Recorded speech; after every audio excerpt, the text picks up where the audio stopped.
பொதுவா வந்து உங்க சொந்த ஊர் எது அப்படின்னு கேட்கும்பொழுது சொந்தமா வீடே இல்லை, எனக்கு எது சொந்த ஊர் அப்படிங்கிற மாதிரி நகைச்சுவையா சொல்லுவாங்க.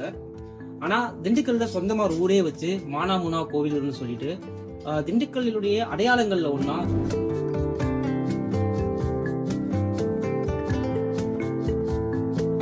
தருணத்துல வந்து நான் அந்த பள்ளியினுடைய மாணவன் தான் அப்படிங்கிறது பெருமையாகவே சொல்லுவேன்னு நான் ஆசைப்படுறேன். ரொம்ப சந்தோஷம். நான் படித்த காலகட்டத்திலே திண்டுக்கல்ல வந்து ஒரு குறிப்பிட்ட பள்ளிக்கூடங்கள் வந்து ஸ்கூல்ஸ் வந்து ரொம்ப டாப் ஸ்கூல் சொல்லுவாங்க. அப்பயே ஒரு தாட் என்ன, ஒரு டாக் ஆஃப் த டவுன் என்னவா இருந்துச்சுன்னா, மானாமனா கோவில் இந்த பையனை சேர்த்து விடுங்க.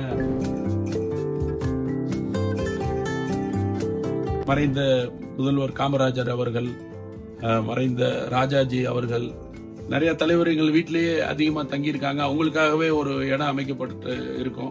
ஸோ இதெல்லாம் வந்து அரசியல்ல நாங்க இந்த நட்பு எப்பவுமே இருக்கும். நாங்க அரசியல் எந்த கட்சி சார்ந்தும் இல்லை, பட் எல்லா கட்சியுடைய நண்பர்களாகவும் இருக்கோம். நாங்க எனக்கு தெரிஞ்ச மறைந்த முதலமைச்சர் செல்வி ஜெயலலிதா அவர்கள் வந்து உங்களுடைய சகோதரி வீட்டில். ஆமா ஆமா ஆமா.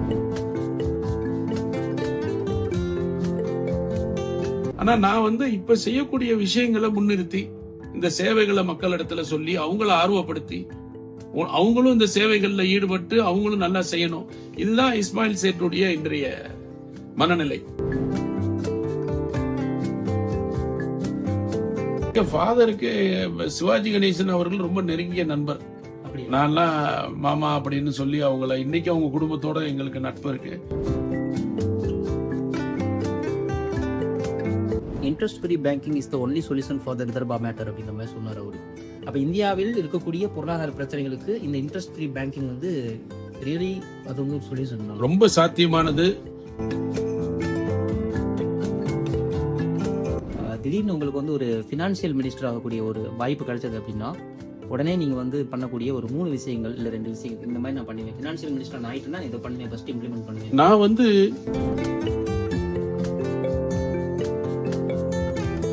புதுசா பிசினஸ் ஸ்டார்ட் பண்ண போறாருன்னா எங்களை அணுகலாம்.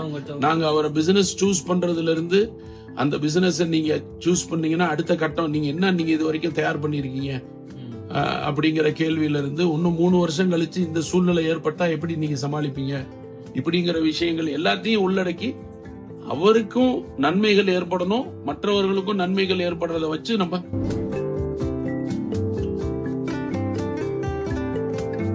எல்லா விதமான பொருளாதார பிரச்சனைக்கும் தீர்வு இருக்கு. ஆனா நீங்க எடுத்துக்கிறதும் எடுக்காததும் ஒவ்வொருத்தரோட கையில இருக்கு. ஆனா இந்த பிரச்சனைக்கு தீர்வு இல்லை, அதனாலதான் நான் இந்த தவறை செய்யறேன்னு சொல்றது முழுக்க முழுக்க அவருடைய அறியாமையில அவர் செய்யக்கூடிய விஷயங்கள்.